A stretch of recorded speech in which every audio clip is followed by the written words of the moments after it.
Olá, eu sou Kaique Santos, estudante da Universidade de São Paulo e o apresentador desse episódio. Nomear. São João del Rei. Avenida Bem-TV. Cintilar. Está começando agora o podcast Nomear.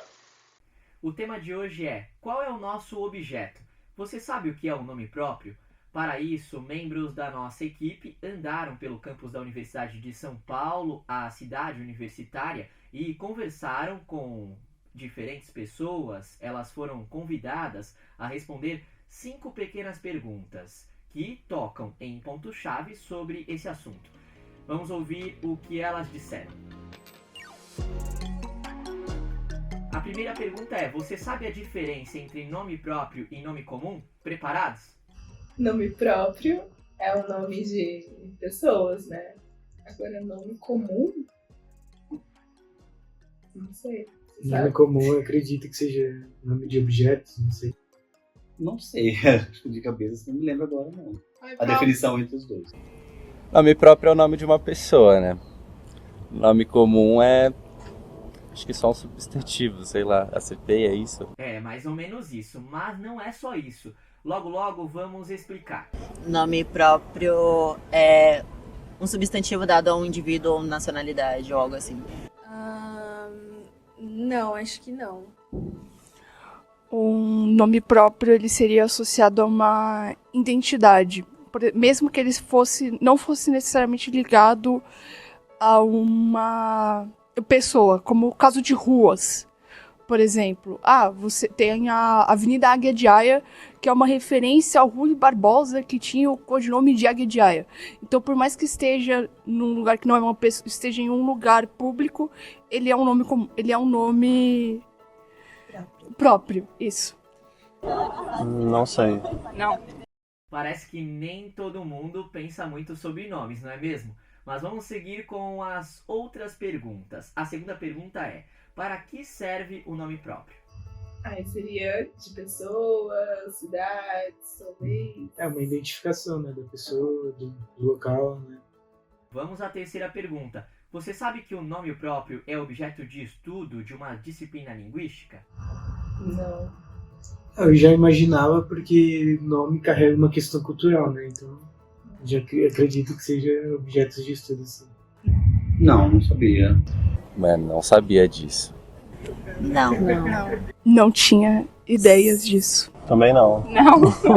Continuando, fizemos a seguinte pergunta aos nossos convidados. Você sabia que a Organização das Nações Unidas, a ONU, possui uma divisão responsável por discutir inúmeras questões relativas a nomes próprios de lugares? Não sabia. Não fazia a menor ideia. Como assim? Não esperava também. Não vou falar sobre isso. Não sabia disso também. Não sabia. Não, eu não sabia que a ONU tem uma divisão específica para isso. Até agora parece que o pessoal não tem ideia do que é estudar os nomes próprios. Também parece que as surpresas continuam. Nossas entrevistadoras, a Amanda, a Viviane e a Larissa, perguntaram aos convidados se tinham conhecimento sobre estudos desse objeto em universidades pelo mundo e se sabiam que a USP está entre elas. E olha só o resultado. Você sabia que nomes próprios são estudados em várias instituições do mundo? Também não. E que a USP é uma delas? Você pode estudar na USP. Não sabia disso. Não sabia também. Talvez imaginava isso. Não tinha ideia sobre isso. Eu também não tinha ideia. Eu tinha ideia do projeto de extensão que vocês estavam fazendo, mas eu não sabia que isso era uma coisa em larga escala. Antes de a gente falar sobre todas essas dúvidas, vamos ver ainda o que essas pessoas sabem sobre a ciência e as disciplinas envolvidas nesse tipo de estudo. Conferindo, o que é onomástica? Será que as pessoas sabem o que é? Não. Nem ideia. Não. É a ciência do nome, não é alguma coisa assim? E você sabe o que é toponímia? Também não. Já ouvi falar. Já ouvi, eu acho que eu tive isso no ensino médio, mas eu não lembro agora. Eu ouvi falar, mas saber não sei. Já ouvi falar, mas não lembro o que é. Sim, semana passada, eu acho, apareceram apresentando na aula da professora, da Sartorelli, que é uma professora que dá aula de introdução ao latim, Então, fiquei sabendo que tem até a professora, eu esqueci o nome dela. Patrícia? A Patrícia, que ela até fez um trabalho, ela faz vários trabalhos de dar nome às coisas, ajuda e tudo mais. Sabemos o que você deve estar pensando. Mas perguntaram para pouca gente. Mas na verdade é possível repetir essas 5 perguntinhas em qualquer lugar e para uma grande quantidade de pessoas. Iremos obter respostas parecidas. E foi justamente esse tipo de realidade que mostrou como é importante criar um canal de comunicação como o Nomear. Se mesmo dentro do curso de letras da USP muita gente nunca pensou sobre este assunto, é provável que fora do meio universitário isso também se repita. Na verdade, pensar sobre a questão, as pessoas até pensam. Não dá para imaginar a vida sem nomes. Já pensou como seria difícil? Vamos agora às respostas das perguntas que nossa equipe fez aos convidados. Mas antes de prosseguir, pare este vídeo, acesse nossas redes sociais e responda as perguntas. Será que você consegue responder a todas elas? Não esqueça de voltar, pois aí vem as respostas. Parece simples, mas não é. Tem gente que acha que a diferença está no uso de letra maiúscula para os nomes próprios e minúscula para os nomes comuns. Essa regra pode até ajudar, mas não está relacionada à diferença entre eles. Nossos convidados falaram algumas coisas. Nome comum para objetos, nome próprio para pessoas.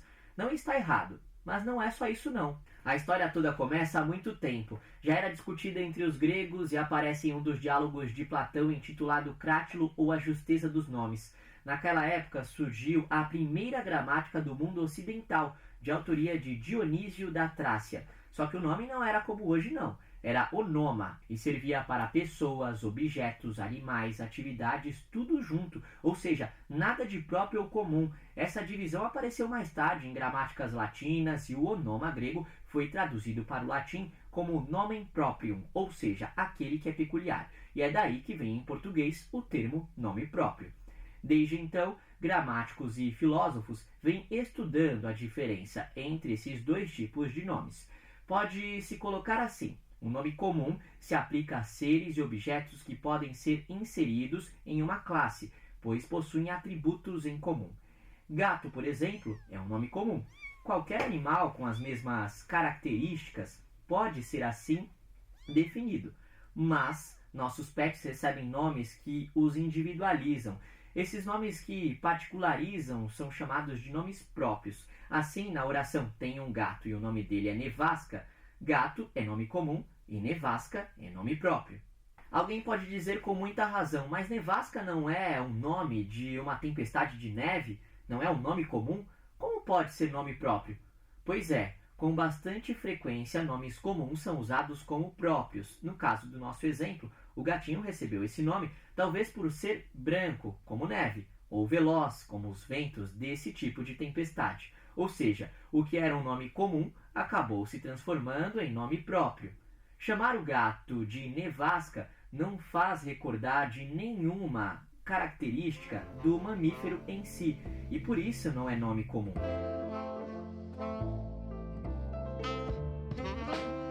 Durante as entrevistas, até as apresentadoras confundiram ciência com disciplina. Vamos por partes. Sim, nome próprio é objeto de estudo de uma ciência linguística, a onomástica, definida como a ciência que estuda os nomes próprios. Não apenas os nomes de pessoas ou de lugares, mas também nomes de instituições, produtos culturais como filmes, obras de arte, literatura, entre outros. Essa dúvida, aliás, é muito comum e bastante discutida. Para isso é importante a gente saber a diferença entre os dois conceitos. A distinção entre ciência e disciplina científica nos ajuda a entender como funciona o conhecimento científico. A ciência, de forma geral, é o processo de buscar a verdade e construir conhecimento sobre o mundo. Já as disciplinas científicas são os diferentes caminhos que seguimos para investigar temas específicos.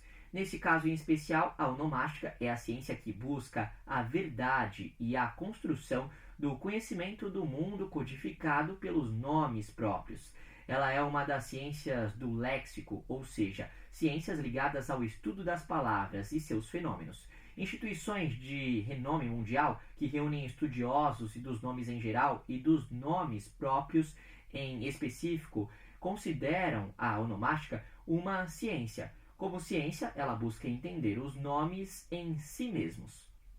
Há, contudo, ramos dessa ciência dedicados ao estudo e à compreensão de diferentes tipos de nomes próprios. Esses ramos são conhecidos como disciplinas científicas, caracterizadas por terem métodos e técnicas próprias. Dentro da ciência onomástica, as disciplinas científicas mais relevantes estão ligadas aos nomes próprios de lugares, a toponímia, e aos nomes próprios de pessoas, a antroponímia. Em outros episódios, vamos ver que essas disciplinas têm seus métodos e técnicas próprios, mas estão ligadas a muitas outras áreas do conhecimento. Muitas vezes, os pesquisadores precisam conversar com colegas de outras áreas, combinando conhecimentos para entender melhor certos fenômenos. É como montar um quebra-cabeça. Cada peça vem de um campo diferente, mas todas contribuem para ver a imagem completa. Mesmo com essas trocas, cada disciplina precisa manter sua identidade, com foco, métodos e objetivos bem definidos. Assim mesmo, quando estudam o mesmo assunto, cada disciplina pode enxergar de uma forma diferente. Tudo depende do ponto de vista adotado. Não é legal? Isso nos ajuda a entender que a ciência funciona tanto por meio da colaboração quanto da especialização. Saber distinguir os diferentes olhares nos ajuda a combinar forças para construir um conhecimento mais completo e útil. Então, gente, nada de engano. A ciência que busca compreender os nomes próprios é a onomástica. Toponímia e antroponímia são disciplinas, certo? Técnicas na medida em que, dialeticamente, é preciso distinguir para articular. E já que a gente está falando de ciência e disciplina, cabe direitinho relembrar a terceira pergunta que nossa equipe fez aos convidados. Você sabia que a ONU, a Organização das Nações Unidas, possui uma divisão responsável por discutir inúmeras questões relativas a nomes próprios de lugares? Pois é verdade. É a divisão United Nations Group of Experts on Geographical Names, ou em bom português, Grupo de Peritos em Nomes Geográficos das Nações Unidas. Essa divisão foi idealizada no final dos anos 50 do século passado e começou a funcionar de fato nos anos 60. Os principais objetivos dessa divisão são a univocidade dos nomes geográficos e os métodos de transliteração entre línguas. Explicando claramente, nomes geográficos, como rios, cidades, mares, precisam ter um significado claro e único no mundo todo, ou seja, é preciso garantir que cada nome se refira a um lugar específico, sem confusões. E é aí que entra o segundo objetivo. Com tantas línguas diferentes no mundo, como resolver isso? Usando métodos de transliteração, ou seja, formas de escrever um nome de um idioma em outro, respeitando a sua pronúncia e grafia. Assim, mesmo que o nome mude de alfabeto, como do árabe para o português, ainda conseguimos identificar o mesmo lugar. Por exemplo, São Paulo, aqui no Brasil, que é a cidade onde o nomear está sediado, pode aparecer escrito como São Paulo, sem o tio, em contextos internacionais, onde não se usa esse tipo de acento. Em mapas globais ou sistemas de navegação, é comum encontrarmos versões transliteradas dos nomes em português para facilitar a leitura por pessoas de outros países.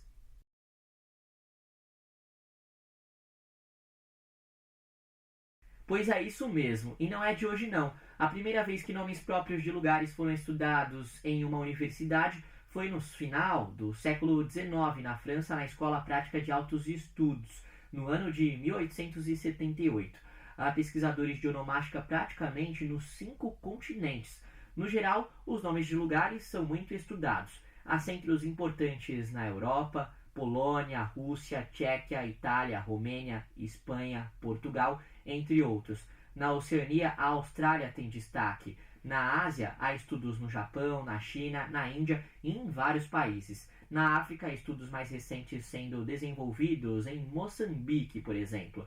E na América, Canadá, Estados Unidos, México, Colômbia, Venezuela, Argentina, Brasil, praticamente no mundo inteiro. Aqui no Brasil, os estudos de onomástica, ou melhor, de toponímia, começaram ainda na década de 1930, quando a Universidade de São Paulo, a nossa aqui, foi fundada. No início estavam ligados exclusivamente aos estudos de língua e etnografia indígenas, mas com o passar do tempo e com a colaboração de muitos estudiosos, a situação mudou.